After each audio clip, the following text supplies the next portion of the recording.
네, 오늘은 독일의 분단과 통일 과정에 대해서 한번 알아보도록 하겠습니다. 독일은 이제 2차 세계대전에서 패전을 하면서 1945년에 항복을 선언하고 그 이후에 연합국에 의해서 이제 이렇게 분할이 되게 되는데요. 그렇죠. 네. 독일의 어떤 그 분단 과정, 분할 과정이 어떻게 진행이 될까요?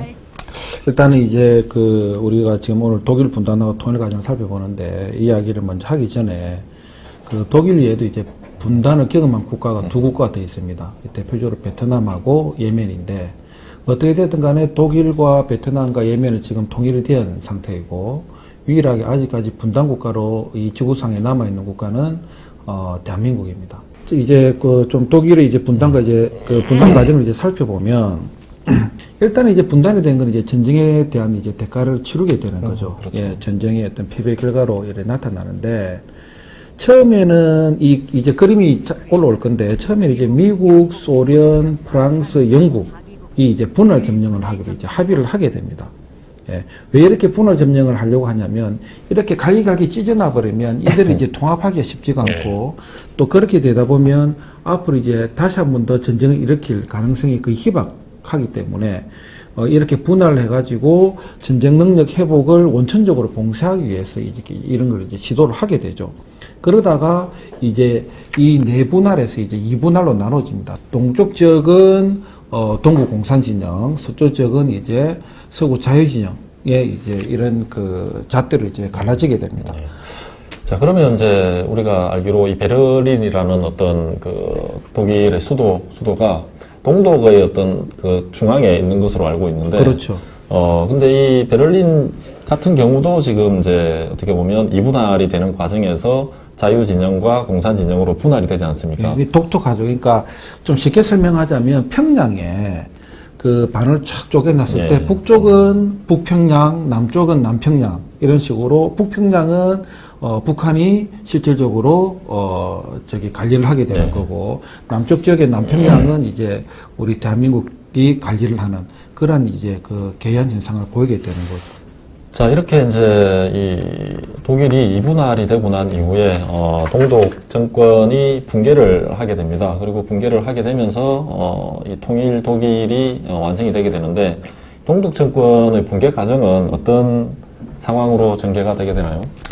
일단 동독 정권의 있던 붕괴 과정의 시발은 이제 헝가리에서 출발합니다. 그러니까 동독 인근에 있는 그 나라가 이제 바로 헝가리인데, 그러니까 헝가리가 이 당시 이제 개혁 개방 정책을 실시하게 되는 거죠. 그래서 거기에 대한 하나의 조치로 오스트리아의 국경을 있는 철조망을 제거를 시켜버리게 됩니다. 그러다 보니까 또 동독 주민들은 또 오스트리아 철조망이 제거되니까 그걸로 이제 대량으로 탈출하게 되는 거고 거기에서 또 다시 서독 대사관으로 탈출을 이제 망명을 시도하게 되는 거죠. 이게 이제 첫 번째 시발점이고 그 다음에 헝가리를 비롯해 가지고 당시 이제 일부 공산 진영에서 이제 개혁 개방 정책을 실시하니까 동독에서 이제 개혁을 촉구하는 그런 주민들의 시위가 이제 확산하게 되는 거죠. 근데 처음에는 동독 정부가 소련에게 이제 부탁을 합니다. 이 개혁 시위에 대해서 좀 막아달라고.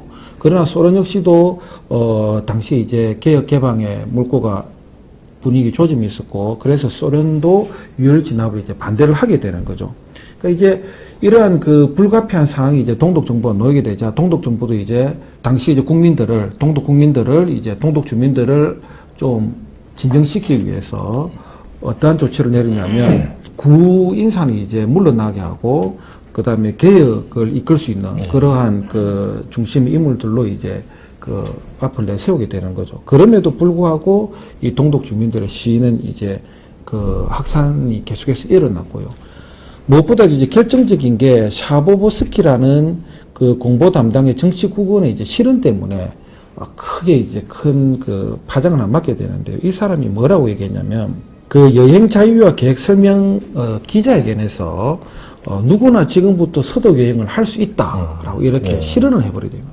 근데 실언 과정이 보면 이 사람이 술을 한 잔 먹고 들어온 거예요. 본인도 모르게 실언을 하게 되는 거예요. 근데 뱉었던 말을 다시 주워 담기가 쉽지 않으니까 이때부터 이제 그게 공식 그 TV에 방송이 되다 네. 보니까 동독 주민들이 전부 다 나가지고 이제 서독으로 자유여행을 가려고 하는 그 조짐을 보였고, 근데 그게 안 되니까 어떻게 합니까? 결국 뭡니까? 베를린 장벽을 이제 붕괴시키기 시작하는 거죠. 예, 그래서 결국에는 이 실현 하나로 인해 가지고 동서독 주민들이 대구 국경으로 몰려가서 국경의 개방을 요구하게 되는 거고, 그 다음에 국경 경비원들은 또 물러설 수밖에 없고, 예, 그런 과정을 이제 겪으면서 동독 정권이 거의 붕괴하게 되는 거죠. 자, 그러면 뭐 지금 말씀하신 이 샤보브스키의 기자회견 관련 내용에 대해서 우리가 당시의 실제 영상을 잠깐 삽입해서 한번 보고 넘어가도록 하겠습니다. 곧이어 열린 공산당 중앙위원회 정책 발표 기자회견이자 기자회견은 순조롭게 진행되고 있었다. 그런데 So, as you know, the wind of liberalization is all over the country. So, do you have any new bills related to reform travel policy? 1 second. 생각지도 못했던 질문을 받은 샤보브스키 대변인은 당황했다. 그러다 우연히 법안 파일 중 여행법 규정에 대한 내용을 보게 된다. I have.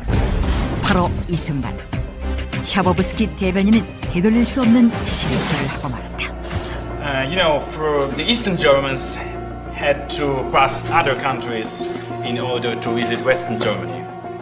But from now on, according to our new travel bill, any East German with passport can directly go to West Germany anytime they want. 샤보브스키 대변인이 발표 금지된 새로운 여행 법안을 그대로 읽어버린 것이다. 그러자 Bitte? Also wir müssen jetzt hier mitgeteilt worden, dass eine solche ist ja.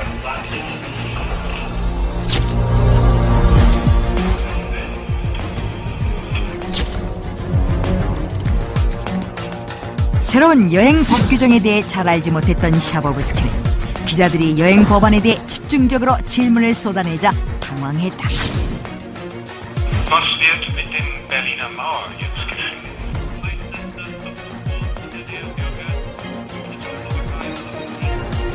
심지어 외국 기자의 어설픈 독일어 질문을 제대로 알아듣지 못한 샤보브스키 대변인은 들고 간 문서를 정신없이 뒤적이며 즉석 답변을 짜냈다. Das tritt nach meiner Kenntnis ist das sofort. 발표 금지 주의사항을 전혀 알지 못했던 탓에 샤보브스키 대변인은 규정을 즉각 시행한다고 얼떨결에 말해버렸다. 자, 앞서 말씀해주신 과정을 통해서 이제 독일이 통일의 길로 접어들게 됩니다. 우리가 상징적으로 알고 있는 베를린 장벽이 붕괴가 된 이후로 서서히 이제 동서독 간의 통합의 그렇죠. 과정이 진행이 되는데, 일반적으로 알려진 바로는 이제 이 서독이 동독을 흡수통일한 그렇죠. 그러한 어떤 흡수통일의 형태로 독일 통일이 완성되었다라고 알고 있습니다. 그렇다면 서독의 입장에서는 상당히 이제 많은 노력과 어떤 비용도 많이 들었을 테고 역할들을 많이 했을 것 같은데, 실제로 서독이 이 통일 과정에서 했던 노력들은 뭐 어떤 것들이 있을까요? 대표적으로 이제 그 빌리 블란트의 동방 정책을 들 수가 있는데요. 이 빌리 블란트라는 총리 이전에는 어떠한 그 독일의 그 외교 정책이 있었냐면 할슈타인이라는 원칙이 있습니다. 이 할슈타인이라는 원칙은 뭐냐면 동독과 체결을 하고 있는 국교를 네. 체결하고 있는 그러한 그 국가들과 외교 관계를 갖지 않는 게 이제 할슈타인 원칙이죠. 우리를 대입해 보면 북한과 외교 관계를 갖고 있는 국가들과 우리가 외교 수교하지 관계를 않는다. 않는다라는 게 그런 거와 똑같은 건데, 이 원칙을 폐기하고 통일을 위해서는 결국은 동구 공산국가의 교류도 확대를 해야 되고 일들도 잘 설득을 시켜야만이 통일이 필요하다는 것을 이제 그 빌리 브란트가 주장을 하고 그걸 의회 설득시켜 가지고 취한 정책이 바로 동방 정책이라고 할 수 있습니다. 이 동방 정책으로 인해 가지고 결국 이제 뭡니까? 서독 정부는 외교 관계를 확대할 수 있었고 이거를 바탕으로 동서독 간의 어떤 협력 정책 및 교류 확대가 나아가는 하나의 발판이 된 거죠. 그런데 무엇보다도 제일 중요한 거는 이러한 그 동방 정책이 끊임없이 계속 지속적으로 이루어졌다는 거예요. 그러니까 우리를 치면 우리는 정권이 바뀔 때마다 대북 정책이라든지 그렇죠. 통일 정책이 계속해서 바뀌어 왔는데 이 독일 같은 경우는 이 동방 정책, 즉 처음에 동방 정책이 통일될 때까지 정권의 변화와 관계없이 정권의 그 색깔과 이념적 색깔과 관계없이 계속 지속적으로 진행되었다는 게 이제 가장 의미 있는 그러한 그렇네요. 일관성 있게 어떤 정책을 꾸준하게 추진한다는 건 뭐 우리의 입장에서 보면 상당히 좀 주의 깊게 봐야 될 부분이 아닌가 생각이 되고, 그리고 보면 이제 이 서독이나 동독 뭐 두 당사국이 통합의 대상, 통일의 직접적인 주체이긴 하지만 이 동서독에는 이제 주변 사강들의 어떤 관계도 분명히 엮여 있는데 예. 이러한 관계들은 어떻게 해결을 해 나갔습니까? 일단은 이제 그 베를린 장벽이 붕괴된 이후 그 독일과 유럽 분단 극복을 위한 10개항 계획을 발표를 하게 되는데 거기에 이제 그 주변 사강국들의 이제 그 관련된 내용이 있습니다. 첫 번째 미국에는 이제 계속해서 협조를 구하면서 미국을 중심으로 해서 이제 다른 나라의 그 설득을 좀 해달라라고 요구를 하게 되는 거고, 그 다음 인근에 이제 프랑스는 어떻게 하냐면 유럽 통합을 신속하게 추진하기 위해서, 유럽 통합을 더욱더 확장하기 위해서는, 행국 확장을 위해서는 서독과 동독이 반드시 통일이 돼야 된다라고 이렇게 이제 이야기를 하게 되는 거죠. 실제적으로 그 유럽 통합을 이끈 그 가장 큰 원동력은 서독의 경제력과 프랑스의 정치적 리더십이 있었거든요. 그러니까 서독은 우리가 통합을 함으로써 유럽이 더욱더 하나로 더 뭉쳐질 것이고 통합의 진전 확대는 더욱더 가속화 될 것이라고 이제 프랑스를 설득을 하게 되는 거고, 그다음에 영국한테는 우리 그 양국이 서독하고 동독이 통합을 해도 절대로 패권 국가로 지난번처럼 가지는 않을 것이다. 그거를 확실히 이제 뭡니까? 그러한 확신을 이제 제공을 하게 되는 거고, 소련에게는 이제 소련 자체가 뭡니까? 결국 그 돈이 필요한 그렇죠. 국가니까 90억 달러의 원조를 제공해주고, 그 다음에 통일 이후에도 독일 병력을 37만 명선으로 계속해서 유지하겠다. 이런 이제 믿음을 주었죠. 설득을 했죠. 이걸 통해서 이제 4개 국가로부터 동의를 받고 이제 실질적으로 통합을 하게 되는 거죠. 우리도 결국 통합을 하기 위해서는 남북 간의 문제가 가장 큰 그 쟁점 사항이지만은, 그럼에도 불구하고 미국, 중국, 러시아, 일본이 4개 국가의 설득이 반드시 필요하고 동의 확보가 필요한 부분이 있는 거죠. 그래서 이런 거는 이제 우리가 제일 참고해야 될 사례가 아닌가 싶습니다. 자, 지금까지 이제 독일의 어떤 분단과 통일의 과정에 대해서 우리가 간략하게 설명을 해 주셨는데요. 이 전체를 뭐 이렇게 종합해서 볼 때 독일 통일 과정의 어떤 특징이라고 한다면 어떤 것이 있겠습니까? 첫 번째로 이제 주민의 자유로운 의사 표시를 위해서 이루어진 민주적 통일이라고 볼 수 있는 거죠. 그 다음에 두 번째로는 결국 전쟁을 하지 않고 대화를 통해서 이제 통일을 한 거죠. 그러니까 달리 말하면 피를 한 방울도 흘리지 않는 평화적 통일이라고 볼 수가 있는 거고, 그 다음에 이제 주변국의 적극적인 지지를 받음으로 해가지고 이루어진 국제사회가 인정해주는 그러한 통일을 이루게 된 거죠. 자, 지금까지 저희가 독일의 어떤 분단 과정, 또 통일 과정, 그리고 독일 통일의 어떤 특징에 대해서 간략하게 살펴봤습니다. 자, 이후에는 앞으로는 이제 이 독일 통일 이후의 독일 사회가 갖고 있는 어떤 여러 가지 문제점들, 그리고 또 그러한 과정들을 통해서 우리 한반도가 받아들여야 할 어떤 시사점은 어떤 것이 있을 것인지, 이런 것들을 영화, 독일 영화죠. 헤어드레스라는 영화를 통해서 우리가 다시 한번 새겨보도록 하겠습니다. 이 영화는 이제 독일의 통일 과정에서 동독 주민들이 겪는 어떤 생활의 어려움을 보여주는, 어떻게 보면 뭐 블랙 코미디 같은 그런 형태의 영화라고도 볼 수가 있을 겁니다. 자, 그럼 먼저 영화에 대해서 간략하게 조금 소개를 보고 진행하도록 하겠습니다.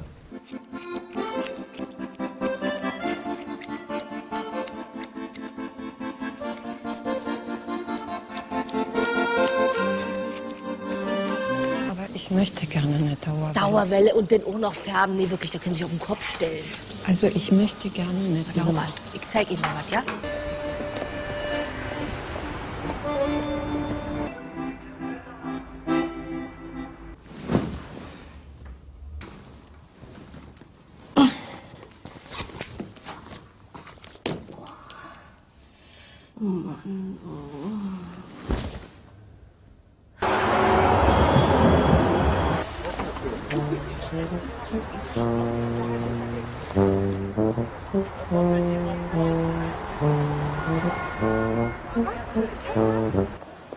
Frau König? Ja, Kathi König, wir haben telefoniert. Guten Tag.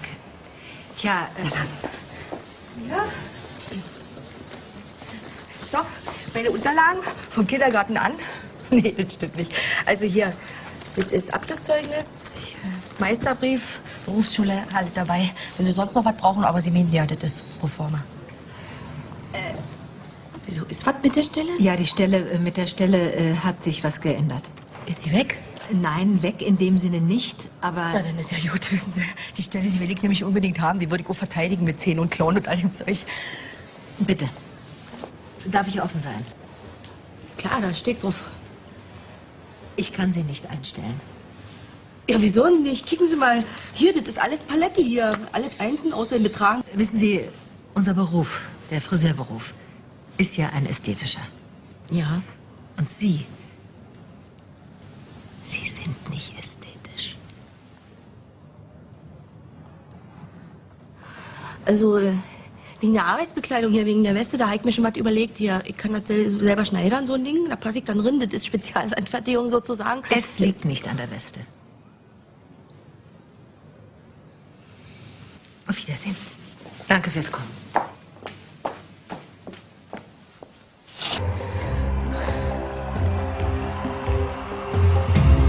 Auf die Sehnsucht und das Glück kommt über Nacht. Ich will lieben, auch wenn man dabei Fehler macht. Ich hab mir das nicht ausgedacht. Wunder geschehen, ich hab's gesehen. Es gibt so vieles, was wir nicht verstehen. 자, 이 영화에서 주인공 카티는 이제 동독 출신이지만 서독 이 베를린에서 살고 있는 일종의 뭐 베를린 시민이다라고 보시면 될 테고요. 그렇지만 이제 동독 출신으로서 서독의 환경, 체제에 맞춰서 살아가야 되다 보니까 상당히 많은 이제 어려움과 낯설음을 이렇게 경험을 하게 됩니다. 이 동독 출신 주민들 대부분이 아마도 이 영화 주인공 카티와 비슷한 상황과 환경에 처해져 있었을 거라고 보는데요.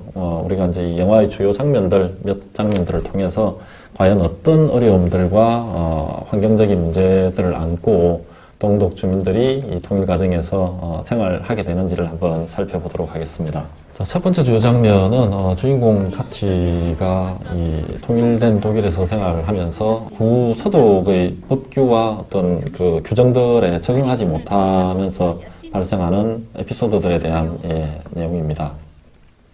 어떻게 보면 이들에게 이 구서독의 어떤 뭐 법률적인 문제들 또 규정들은 상당히 생활함에 있어서 상당한 장애로 이제 작용을 하게 되는데요. 이 지금 보시는 장면처럼 구직센터 담당자가 허가 없이 이사를 하면 안 된다고 주인공에게 어떤 질책을 한다든가 또는 이제 미용실을 개점하는 날 이 노동청에서 나온 조사관들이 이 미끄럼 방지 조례를 위반했다라는 이유로 미용실 개점 자체를 불허하는 이러한 장면들을 우리가 이제 주요한 장면으로 보실 수가 있겠습니다.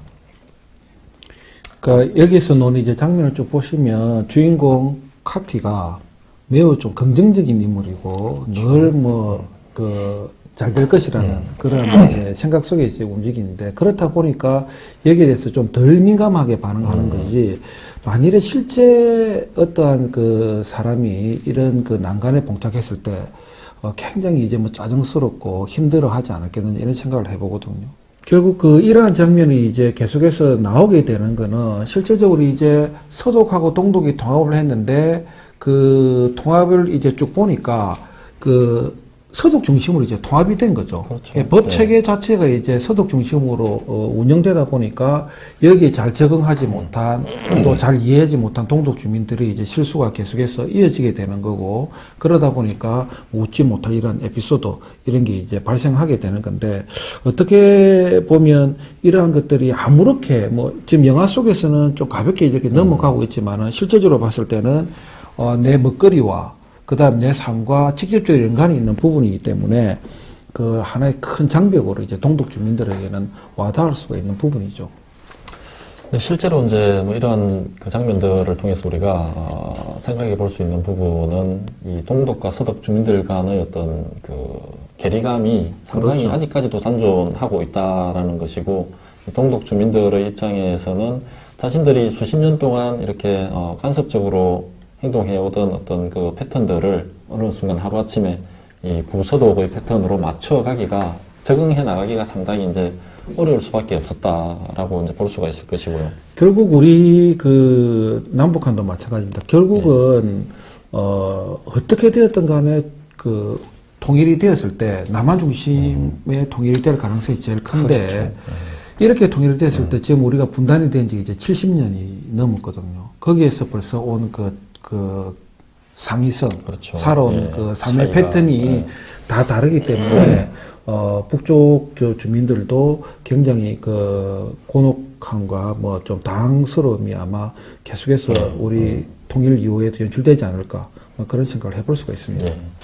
실제로 2009년경에 이제 독일에서 2009년이면 독일이 통합된 지 거의 한 20년 가까이 되는 시점이었는데 이 시점에서 이제 그 주민들 대상으로 한 여론조사를 실시를 했는데 부동독 주민들에게 아직도 자신이 2등 주민이다라고 생각하느냐고 물었을 때 그 응답 대상자의 약 35% 정도가 여전히 우리 동독 주민들은 서독에 비해서 열등한 그렇죠. 어떤 주민들로 지금 인식이 되어지는 것으로 답변을 하고 있고요. 그래서 실제적으로 서독이 이제 통합이 되고 나서 어떤 이야기가 나오냐면 서독 사람들은 동독 사람을 보고 게으른 오씨, 그 다음에 동독 사람들은 서독 사람을 보고 거만한 배씨라고 부르는 거죠. 배씨, 오씨가 어떻게 나오냐면 이제 이 독일어로 이제 동쪽이 오스트, 예, 그 다음에 서쪽은 이제 영어로는 웨스트인데 이제 발음이 베스트죠. 그래서 오씨, 배씨가 나온 거죠. 그래서 너는 참 게으른 인간밖에 안 되구나. 한쪽은 그래 너 잘났다. 너는 그렇게 그만한 인간으로서 사회 통합에서 불협화음을 이렇게 보여준 그 대표적인 이제 이야기라고 할 수 있죠. 지금 뭐 말씀하신 이 오씨 배씨 갈등과 마찬가지로 동서독 간에 이제 주민들 간의 어떤 그 정서적인 측면에서도 2010년 시점에서도 아직까지도 상당한 어떤 장벽이 그렇죠. 남아있는 그러한 상황으로 이 여론조사 결과들이 이제 보여주고 있는 것 같습니다. 자, 지금 이제 말씀드렸던 이 내용, 이 장면들은 어떻게 보면 동독 주민들의 어떤 불편한 통일 과정에서의 생활에 대한 이야기였습니다. 뭐 반대로 보면 어떤 서독 주민들의 입장에서도 분명히 통일 과정에서 뭔가 피해를 보거나 불편해했을 법한 그런 일들이 있었을 것 같은데 어떤 사례나 뭐 이슈들이 있었을까요? 그 대표적으로 잘 사는 사람이 못 사는 사람과 통합을 했을 때 결국 잘 사는 사람의 돈이 못 사는 사람에게 들어갈 수밖에 그렇죠. 없는 거잖아요. 그래서 이것도 동서독 간의 이제 통합에서 여실히 나타납니다. 그러니까 동독하고 서독이 통합을 할 때 경제 통합의 그 협의한 내용 중에 하나가 뭐냐면 동서독 간의 화폐를 1대1 화폐로 이제 통합을 시켜버리는 거예요. 그러니까 실질적으로는 이 돈의 영향력이 전혀 다른데 그래서 이 공식적으로 환율을 보면 동독의 돈하고 서독의 돈을 비교했을 때 서독의 돈이 동독의 돈보다 4배 정도 높은 가치를 가지고 있어요.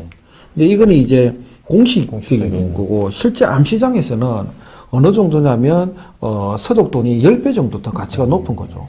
그러니까 이거를 1대1로 만들어 주다 보니까 서독 입장에서도 재정적으로 큰 타격을 보게 되는 거죠. 그렇게 하지 않으면 동독 주민들이 통합했을 때 더욱더 뭡니까? 빈부격차가 날 수밖에 없고 통합이 실질적으로 물리적 통합 물리적 통합은 이루어지는데 진짜로 뭐 결속을 다지는 통합이 안 이루어질 수 있으니까. 그죠? 그리고 이렇게 실질적으로 1대1 통합을 해버리지 않는다면 동독 주민들은 서독에서 돈을 벌기 위해서 계속해서 그렇죠. 대량으로 이동이 되겠죠. 이주할 예. 사태가 있었기 때문에 이걸 이제 미연에 방지하고자 1대1 통합을 실시하게 됩니다. 자, 실시하게 되는 거고, 그 다음에 또 어떤 측면이 있냐면 이제 사회보장제도인데요. 그러니까 사회주의 국가의 가장 큰 특징 중에 하나가 뭐냐면 다 무상입니다. 그렇죠. 무상교육, 무상 의료, 그러니까 돈이 들어가지가 않는 거죠, 실질적으로. 그러나 자본주의 국가에서 뭡니까? 사회보장을 실시하기 위해서는 뭐가 필요합니까? 결국은 자기 임금에서 일부를 내야 되고, 기업에서도 그걸 부담해줘야 되고, 국가에서도 부담을 해줘야 되는 부분이 있는 거거든요. 그러다 보니까 기존에 갖고 있던 이 서독 주민들의 어떠한 그 지원해주는 사회보장제도가 이제는 동서독으로 확대되다 보니까, 연금이라든지, 의료보험이라든지, 상해라든지, 그렇죠. 실업보험 이런 게 전부 다 대폭적으로 늘어나게 되는 거죠. 그러다 보니까 이거 역시 또 재정적으로 서독 입장에서는 어마어마한 타격을 보게 되는 거고, 그 다음에 생각보다도 그 동독 지역이 많이 낙후되었습니다. 그러니까, 우리도 남북한에 지금 비교해보면 어마어마한 격차가 나타나는데, 인프라가 잘 갖춰진 곳에서, 투자를 하면 그만큼 빨리 성장할 수가 있는데, 인프라가 안 갖춰진 곳에 시작하려면 그만큼 돈이 많이 들어가잖아요. 그러니까 통일을 해서 막상 가보니까 동독 경제는 거의 파산지점에 있고, 그 다음에 산업시설도 거의 낙후화되어 있고, 그죠? 그 다음에 또 파산 시점에 있다 보니까 부채를 쭉 보니까 한 469억 유로 정도 어마어마한 부채도 갖고 있고 이것도 다 갚아줘야 되는 문제고 그 다음에 물, 토지 뭐 할 값이 전부 다 뭡니까? 오염이 다 돼 있어가지고 환경 문제도 심각했고 그 다음에 주택 이런 것도 전부 다 보수나 신축이 필요한 상황이고 이런 거 이제 다 아듬다 보니까 어마어마한 돈이 들어가게 되는 거죠. 그래서 실질적으로 아까 한 10대1 정도 차이 났다고 했는데 공식적으로는 이제 한 4대1이고 이게 우리 남북 간에 비교를 해보면 지금 거의 언론상에서 보던 게 40대1 정도 차이입니다. 더 이상 나면 나지 덜 하지는 않겠다는데 그러니까 독일 사회가 이렇게 통일하는 데서 막대한 병이 들어간 거를 우리가 이걸 감안한다면 우리 사회도 통일도 중요하지만은 통일 이후에 실질적인 사회 통합을 위해서는 그만한 많은 이러한 노력이 반드시 수반될 수밖에 없다라는 것을 한번 짚고 갈 필요가 있는 거죠. 아무튼 이 통일 과정에서 서독 입장에서는 또 상당한 경제적인 비용을 부담할 수밖에 없었던 그러한 어떤 일종의 어려움도 있었다라고 말씀을 해주시고 계십니다.